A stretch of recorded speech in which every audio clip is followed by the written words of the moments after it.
Sayyidina Ali pernah ditanya, wahai Imam Ali, memahami berkah paling gampang bagaimana?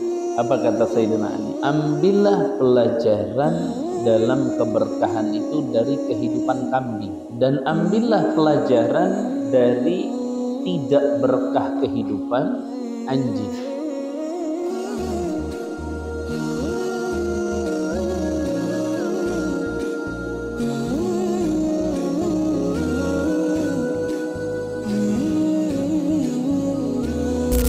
Baik, وينبغي أن يكون حريصا على العلم مواظبا عليه في جميع أوقاته ليلا ونهارا حضرا وسفرا ولا يذهب من أوقاته شيئا في غير علم إلا بقدر الضرورة لأكل ونوم قدرا لا بد منه ونحوهما كاستراحة يسيرة لإزالة الملل وشبه ذلك من الضروريات. أبو الوفاء ابن عقيل يقول أقصر بغاية جهدي أوقات أكلي. وتقدم في خبر الإمام أبي الوفاء ابن عقيل الحنبلي قوله رحمه الله تعالى وأنا أقصر بغاية جهدي أوقات أكلي حتى أختار صف القعق وتحسيه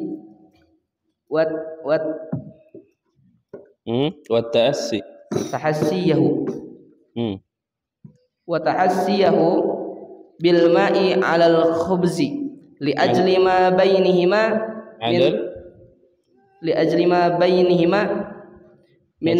على الخبز من تفاوت المضغ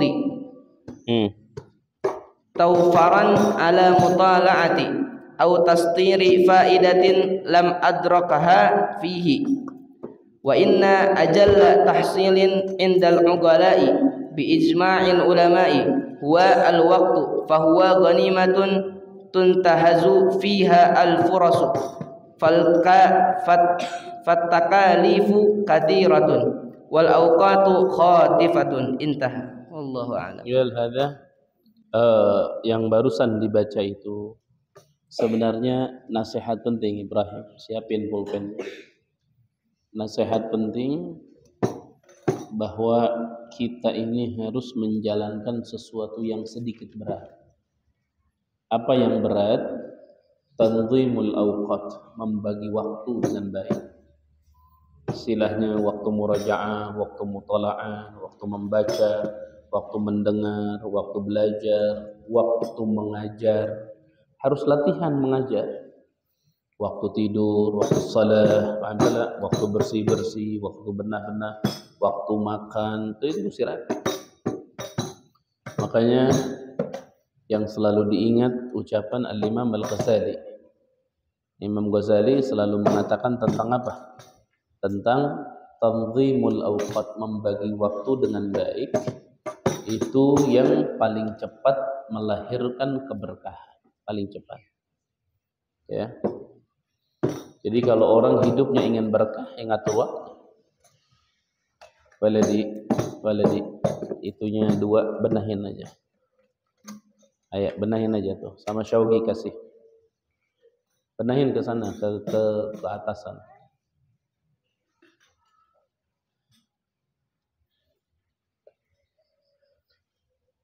Imam Al-Ghazali ini beliau itu mentalkhiskan apa yang pernah dikatakan oleh Sayyidina Ali tentang ngatur waktu. Begini, nih Ustaz ceritakan sama kalian biar rapi, biar paham di sini. Sayyidina Ali pernah ditanya, wahai Imam Ali, memahami berkah paling gampang bagaimana? Memahami berkah. Jadi memahami berkah itu paling gampang bagaimana? Apa kata Sayyidina Ali? Ambillah pelajaran dalam keberkahan itu dari kehidupan kambing. Dan ambillah pelajaran dari tidak berkah kehidupan anjing. Kata Sayyidina Ali begini, anjing ini ketika dia beranak itu minimal anaknya 3 lebih, bisa 4, bisa 5, anaknya banyak. Kambing itu paling hebat beranaknya itu 3, itu jarang. Paling sering itu 2, rata-ratanya 1. Perhatikan, anjing itu beranak banyak, kambing itu beranak sedikit. Sekarang begini kata Sayyidina Ali, yang sering disembelih setiap hari anjing apa kambing? Kambing. Berarti kalau setiap hari disembelih harusnya sedikit apa banyak? Sedikit. Yang tiap tahun dipakai kurban kambing apa anjing? Yang dipakai sate, dipakai ini kambing apa anjing?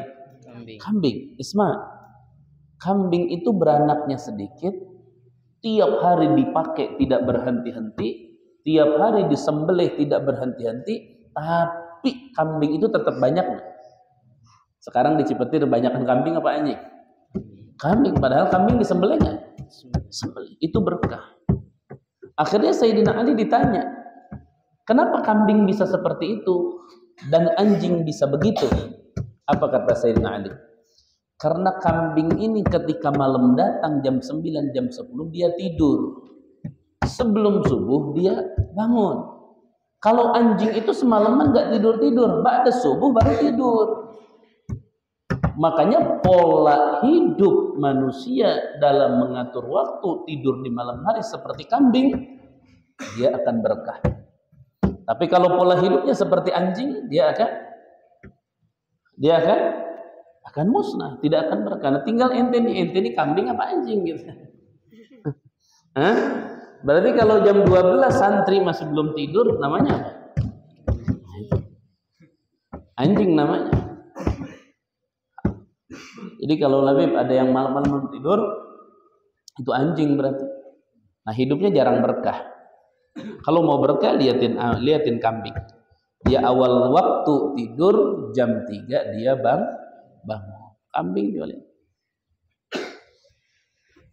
Masya Allah. Itu perumpamaan paling gampang memaknai kalimat berkah menurut Al-Imam Ali ibn Abi Thalib karramallahu wajhahu wa radhiyallahu ta'ala anhu wa ashabihi wa arda. Yatim man ba'du. Radhiyallahu ankum Wa ankum. Qala al-Imam al-Alim al-Alama Abi Muhammad bin Muhammad al-Ghazali fi kitab Kimya'us Sa'adah. Faslun li qalbi asakiru ya'lam anna an-nafsa markabu qalbi wa lil qalbi asakiru kama qala subhanahu wa ta'ala wa ma ya'lamu junuda rabbika illa hu.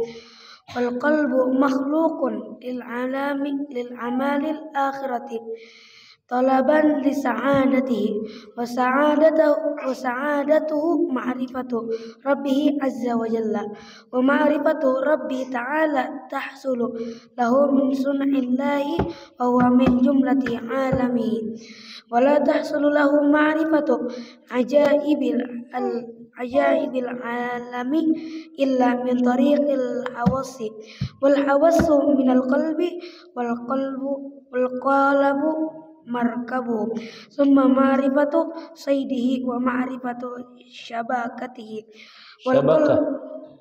Ada kalimat syabakah di situ? syabakatihi. Masya Allah. Wal qalbu la yaqumu illa bi ta'ami wasyarabi wal hararati warratu Ulangi. Wal qalbu apa barusan? wal hararati Enggak, ulangi lagi. Wal qalbu tadi.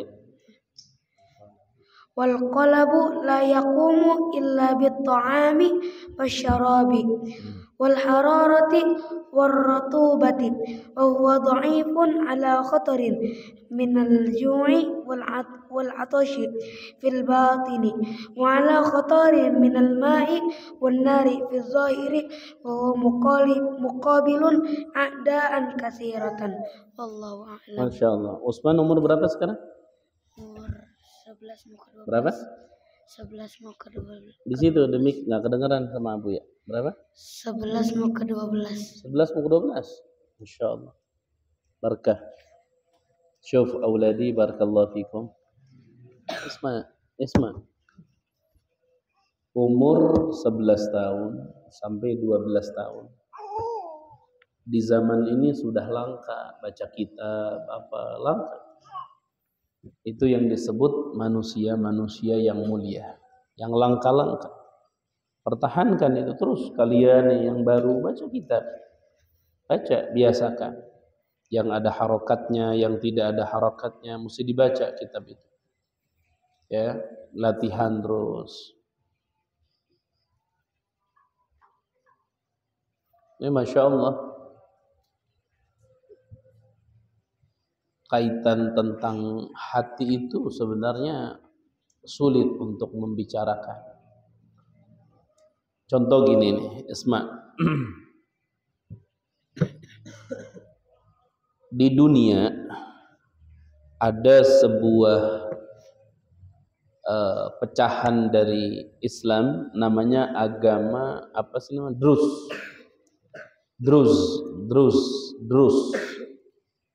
D-R-U-Z-E namanya Druzi. Ada agama namanya Druz. Ini pecahan dari Syiah. Kenapa bisa demikian? Karena keyakinan.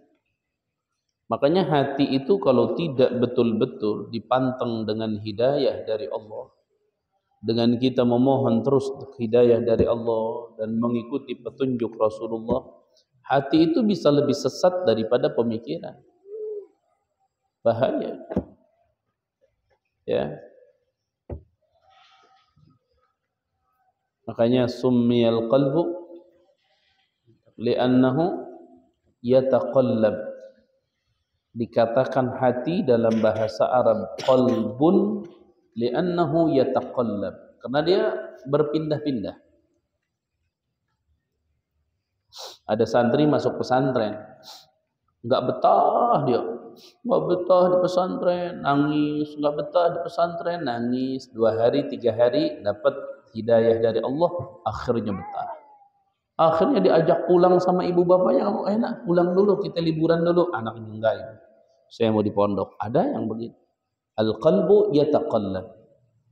Makanya Isma. Makanya kalian itu dilatih untuk menata hati. Ya. Kalau dulu di Jawa Barat itu, sekarang ada ulama yang spesialis hati, Agim itu Masya Allah betul-betul melatih sampai punya istilah manajemen kolbu atau apa tuh, orang-orang soleh yang luar biasa. Allah berikan kelebihan, Allah berikan kemuliaan. Ya, ayo Allah alam, man ba'du.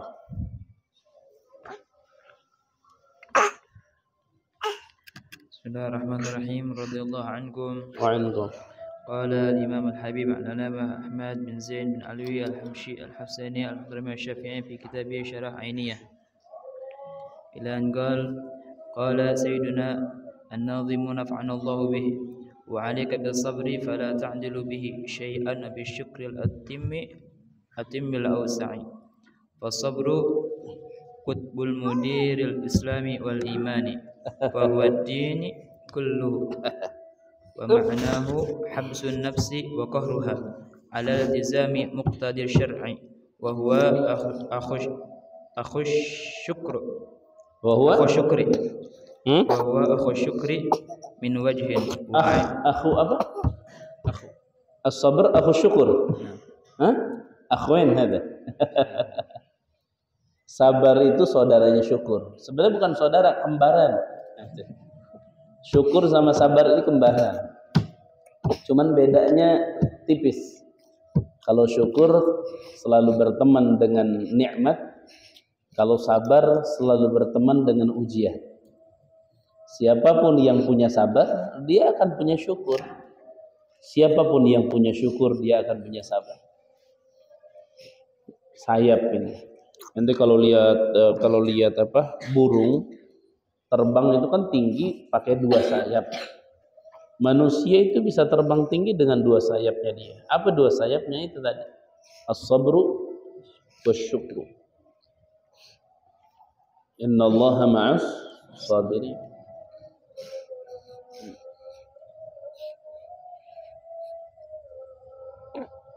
Itu hal-hal yang luar biasa, itu perlu betul-betul.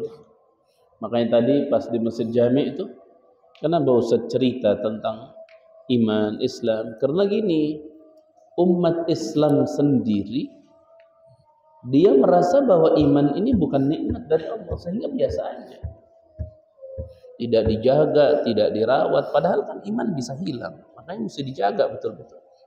Iman Islam mesti dijaga betul-betul. Qala sahibuz zubadah, fakun minal imani fi mazidi wa fi safa'il qalbi dzat tajdidi. Caranya apa? Bi kathratis salati wa ta'ati wa tarki ma lin nafsi min syahawat. Wa syahwatun nafsi ma'adz dzunubi mujibatani qaswatan qulubi. Orang kalau ngikutin syahwat terus berbuat dosa itu menyebabkan keras hati. Naudzubillah min dzalik. Naudzubillah min dzalik. Ayo adzan dulu, kita lanjutkan ba'da salatul maghrib. Ya adzan.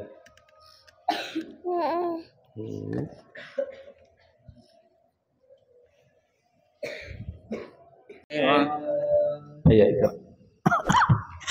Ayo.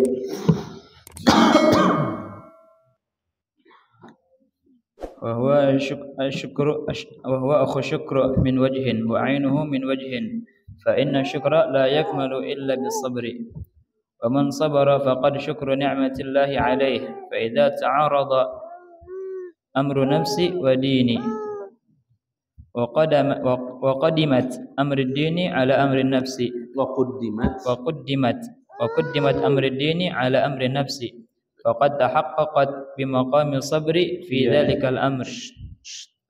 Dengerin. Kalau sudah urusan agama itu nomor satu. Enggak ada urusan agama itu nomor dua, enggak ada. Paling tinggi derajat manusia di dalam kemuliaan itu yang berkaitan dengan agama. Jadi kalau orang misal jabatan tinggi, duitnya banyak, tapi di sisi agamanya sangat rendah, maka sehebat apapun orang itu rendah di mata Allah. Karena ente kalau mau contoh gini saja sekarang, kalau mau contoh, berapa banyak orang kaya di Indonesia yang sudah meninggal, namanya nggak ada dikenang lagi, kecuali orang-orang kaya yang baik terhadap umat. Ya, umumnya orang kaya mati sudah beres. Tapi ketika bicara ulama, semakin mereka tinggi derajatnya, semakin namanya disebut, dikenal. Contoh misalnya di wilayah Bekasi. Di wilayah Bekasi itu ada seorang ulama, Guru Nur Ali misalnya. Sampai hari ini Guru Nur Ali dikenang terus. Kiai Abdullah Syafi'i dikenang, Muallim Syafi'i Hazami dikenang, Habib Ali Kuitang dikenang, para ulama kita Habib Salim Jindan dikenang, nama-nama. Padahal mereka sudah intaqalu ila rahmatillah, sudah berpindah.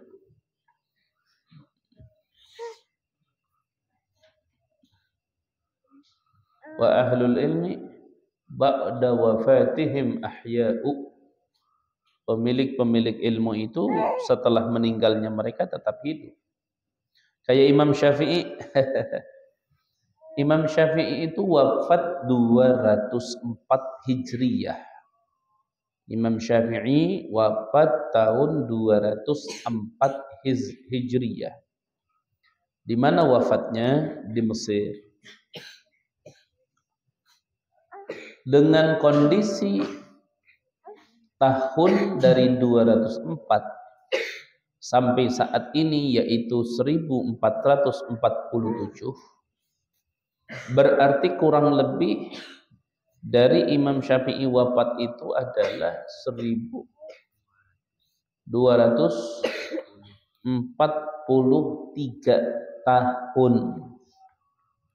Anggaplah 1200 tahun. Itu kan bukan masa yang sebentar. Pasti di zaman Imam Syafi'i banyak orang-orang kaya yang meninggal. Tapi yang namanya dikenang sampai hari ini siapa? Imam Syafi'i. Padahal wafatnya 204. Berputar. Gimana hukumnya? Begini. Oh, itu menurut Imam Syafi'i. Imam Syafi'i.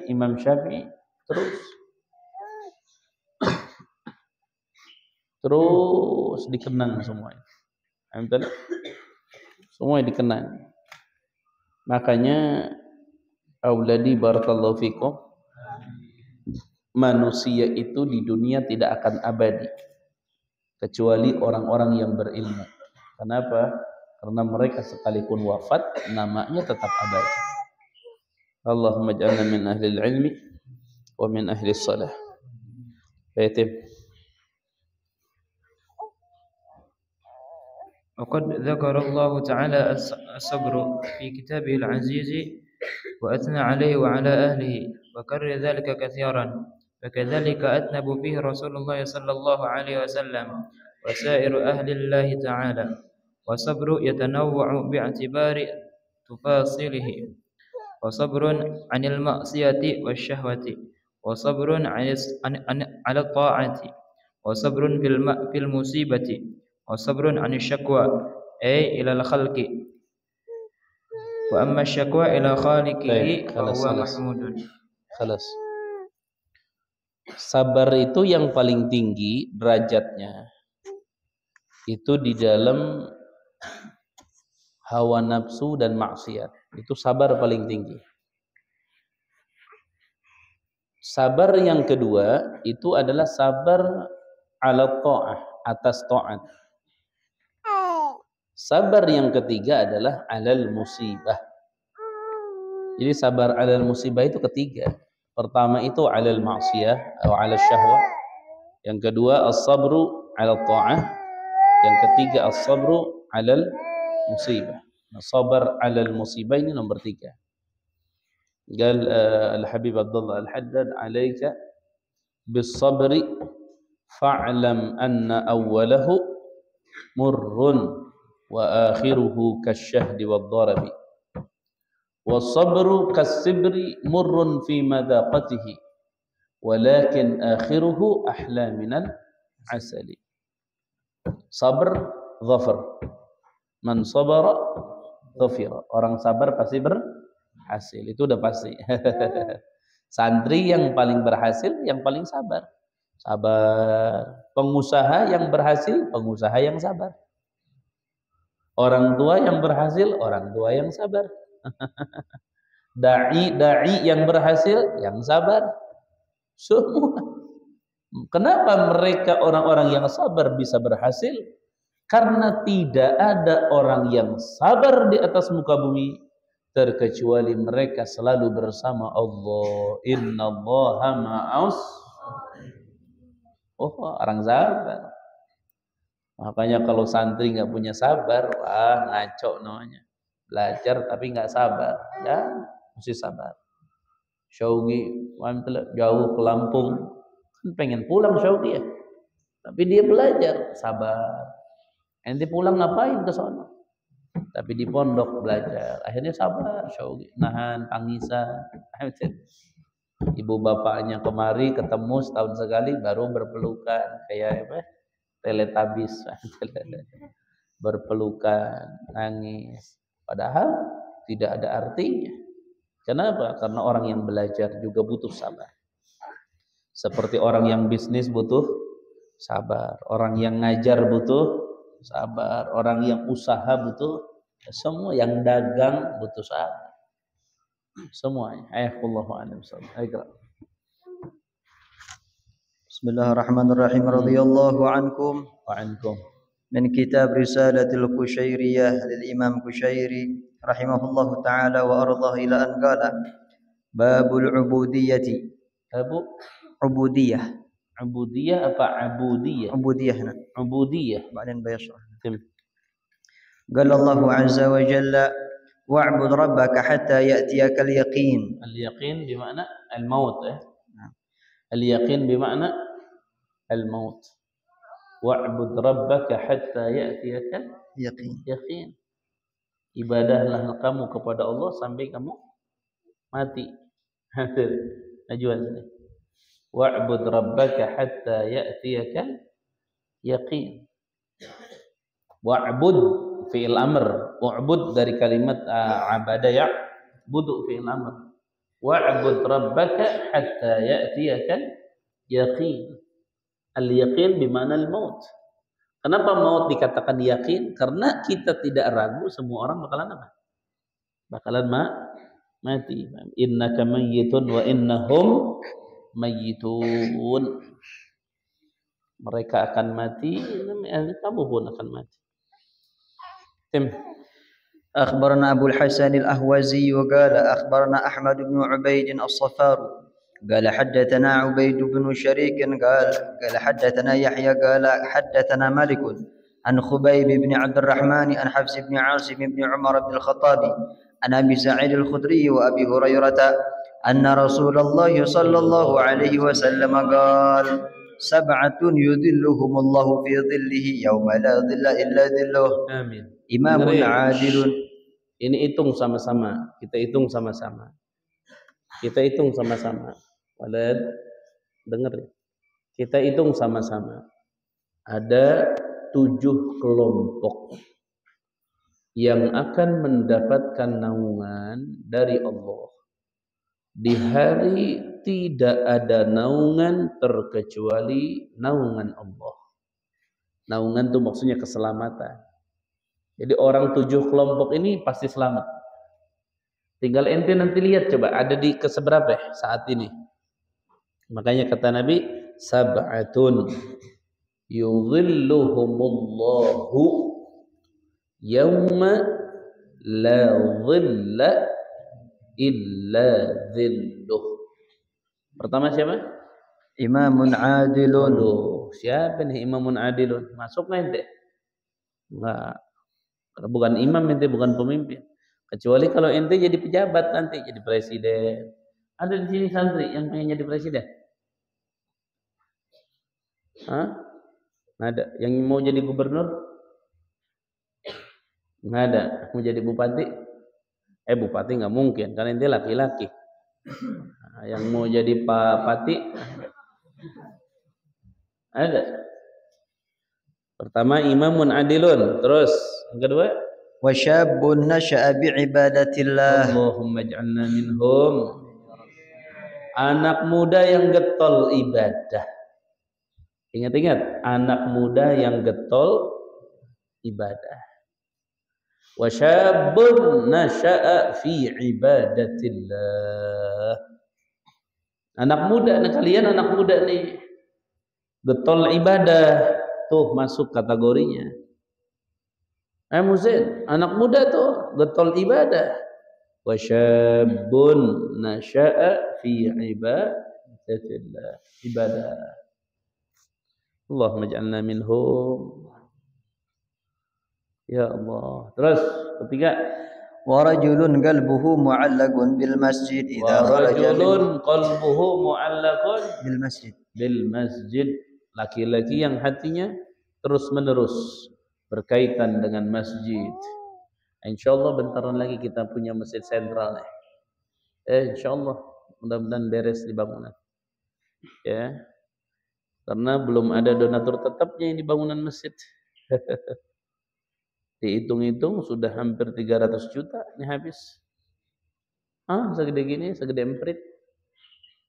Gimana bangunan Masjidil Haram? Habis berapa triliun itu Masjidil Haram? Segede gini udah 300 juta ini. Sama WC tapi yang di atas. Insyaallah besok-besok mulai kita cor tuh nanti. Kita akan cor secepatnya nanti. Terus idza kharaja minhu hatta ya'uda ilaihi wa rajulani tahabba fillah. Yatahabba fillah. Fillah. Perhatikan ini agak penting. Ini agak perlu dibahas sedikit. Perhatikan.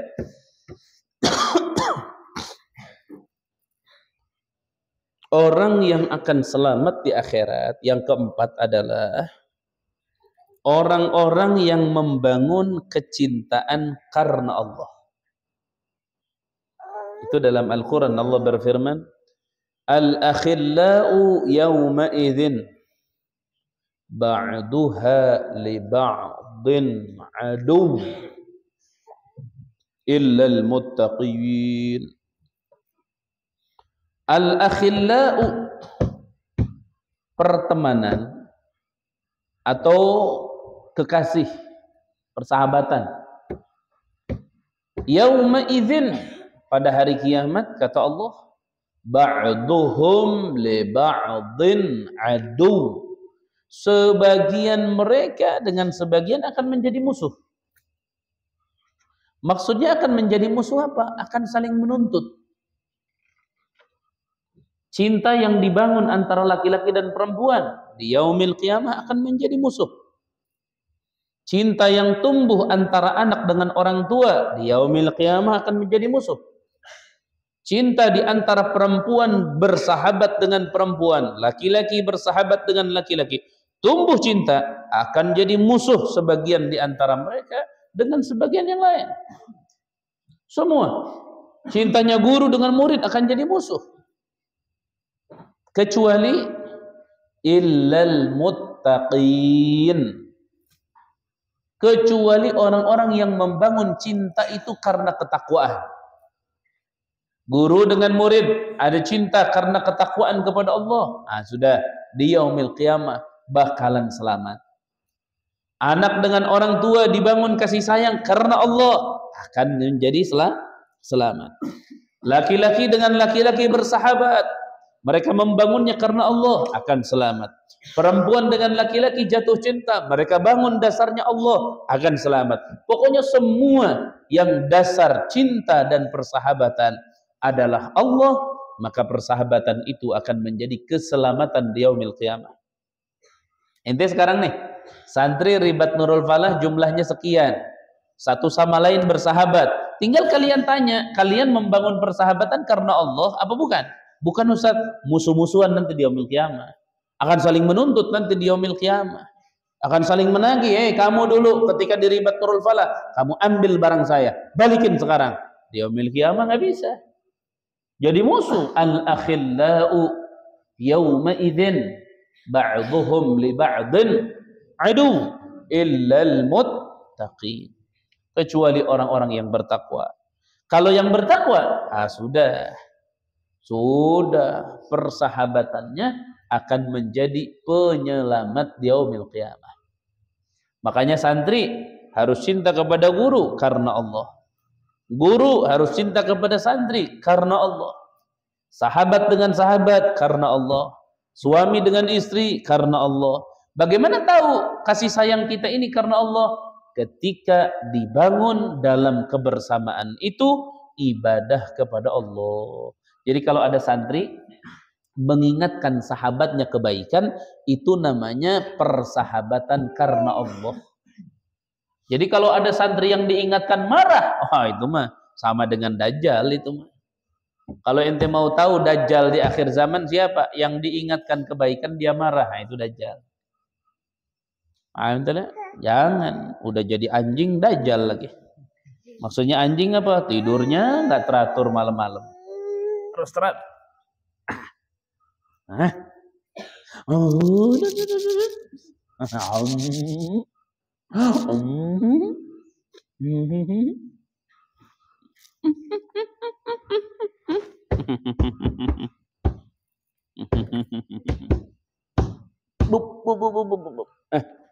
Hadroh yang kecil tadi mana? Hadroh yang kecil. Hadroh yang kecil. Yang tadi disimpan. Hafalin tuh Yazid, fadlan. Al-akhillau yawma idzin ba'duhum li ba'din adu illal muttaqin. Suhbah. Makanya ente dengerin. Dengerin. Kenapa ente mesti cinta orang-orang saleh? Kenapa ente mesti cinta orang-orang saleh? Jawaban yang paling tepat, kenapa kita harus cinta orang-orang saleh? Li'anna mahabbatas salihina sababun li mahabbatillah.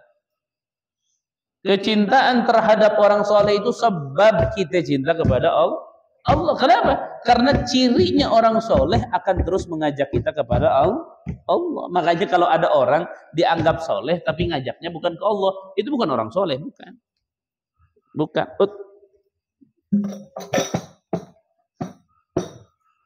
Ya, ingat. Lianna mahabbatas salihina sababun fi mahabbatillah. Wa mahabbatus salihina sababun lil fawzi fil akhirah. Imam Hasan al-Basri ditanya. Nih, yang paling menarik nih. Ustaz kasih bocoran rahasia. Ustaz kasih rahasia. Yaum minal ayyam, Al-Imam Hasan al-Basri beliau sedang duduk. Ja'a ahad talamidih wa qala ya Syekhana Imam al-Hasan,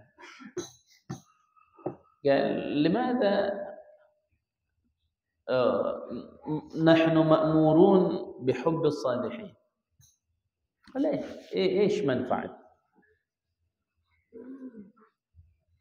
فأجاب الإمام حسن البصري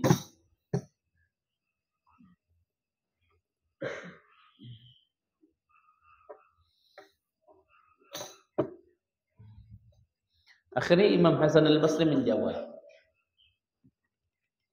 Apa jawaban Imam Hasan al-Basri?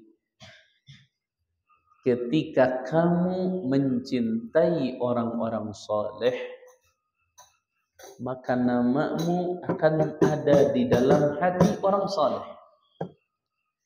Dan ketika Allah melihat hati orang saleh dan di dalam hati itu ada namamu, maka itu cukup menjadi nazrah, pandangan dari Allah yang menyebabkan kamu selamat. Untung. Makanya ada nazrah tuzilul anna wa tudnil muna minna wa kullal hana nu'tahu fi kulli hin. Ya Allah undur ilaina, ya Allah undur nazar, pandangan. Makanya kan ini pandangan itu ada pandangan hasad, disebutlah namanya penyakit ain, pandangan hasud. Ada pandangan hub, kecintaan, disebut namanya nazrah. Makanya kalau kita datang ke orang saleh, ya syekh, kiai, habib atau siapapun, kita selalu ngomong bagaina nazrah. Bagaina nazrah itu apa? Pandangan yang didasari kasih sayang, cinta karena Allah. Itu namanya nazrah. Tapi kalau pandangan karena hasud, disebut namanya ain. Berbahaya. Seperti bermanfaat pandangan ulama saleh. Selalu memperumpamakan ulama itu seperti apa? Sulahfah. Sulahfah itu apa namanya? Penyu. Tahu penyu itu? Dikit? Hah? Di mana pernah lihatnya? Hah? Di laut. Kapan itu ke laut lihat penyu? Kalau yang di Jampang itu nggak bisa ya lihat ya? Hah? Nggak bisa. Di Jampang nggak bisa lihat. Di kita lihat penyu yang dekat di mana? Hah? Ujung Genteng. Ujung Genteng. Jampang. Oh, Jampang. Tapi kan nggak bisa lihat. Ada penangkarannya. Iya yang ke dalam itu. Bisa masuk emang? Enggak. Bisa. Penyu. Selalu ulama-ulama mencontohkan pandangan itu seperti penyu. Penyu itu kalau dia bertelur, itu sekali bertelur 400 butir. bahkan lebih, ada yang 600 sehari bertelur. Halal nggak telurnya? Halal. Semua telur halal.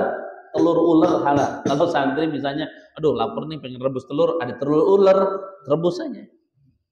Halal. Telur ular, telur apa namanya?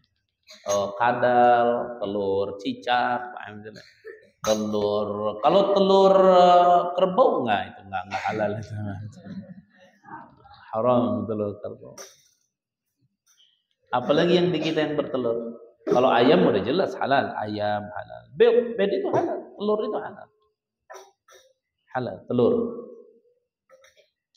Itu sulahfah, penyu. Kalau dia sudah bertelur, dia kubur. Setelah dikubur, biar menetas jadi penyu, gimana caranya? Dibuka tutupnya, dia pandang dari jauh, begini aja. Pandangannya ini yang membuat telur-telur itu pecah. 3 hari, 4 hari dipandang telur itu pecah, keluar anak. Bayangin, tanpa disentuh. Pandangan penyu terhadap telurnya sampai menetas, itu selalu dicontohkan oleh ulama seperti pandangan guru terhadap muridnya. Murid yang akan jadi adalah murid yang mendapatkan pandangan guru, akhirnya dia menetas. Menetas akhirnya. Dia terkelupas, terbuka keburukannya, terbuka kekurangannya, muncullah dia dalam keadaan hidup yang baru, seperti bayi. Makanya orang kalau ente ditanya mau kemana, mau ke pondok, mau ngapain di pondok, mau jadi bayi, gitu aja udah. Mau jadi apa? Jadi bayi. Biar pulang tuh jadi bayi. Hidup bersih, nggak ada hasud, nggak ada iri, nggak ada dengki. Makanya jadi santri itu begitu. Ya, Insya Allah. Dulu di Empang dulu ada Al Habib Abdul Qadir Al-Attas. Itu beliau dengan kondisi sepuhnya, kalau senyum, ya Allah, indah banget senyumnya. Kayak di kampung situ sama Habib Alwi Al-Asgaf, kalau senyum indah, senyum indah. Mereka ini punya senyuman-senyuman yang menawan. Jadi kalau melihat murid-muridnya itu subhanallah.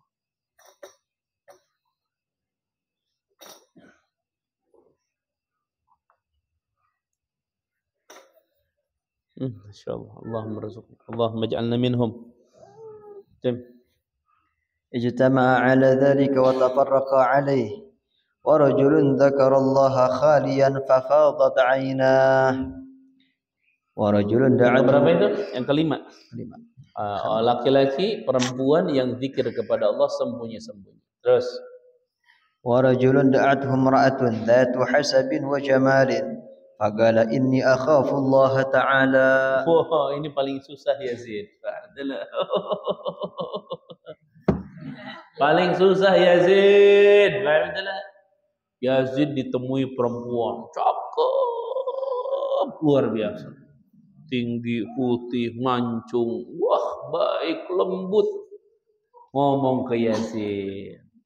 Yazid, ya ada apa? Izinkan aku jadi pacarmu. Wah. Kalau Yazid bisa ngomong ini akhafullah, udah ahli surga. Tapi kalau I love you too, ini sama aja inti. Kenapa? I love you too.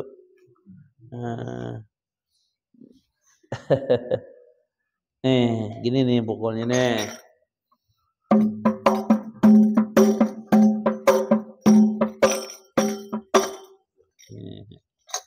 Ayo. Jadi siapa orang yang akan masuk surga itu? Rajulun da'athu imra'atun dzat hasan. Perempuan-perempuan cakep ngajak dia maksiat. Apa kata laki-laki? Inni akhafu. Seperti cerita siapa yang dulu di itu? Nabi siapa? Nabi siapa yang dijebak perempuan itu? Nabi Yusuf. Nabi Yusuf itu.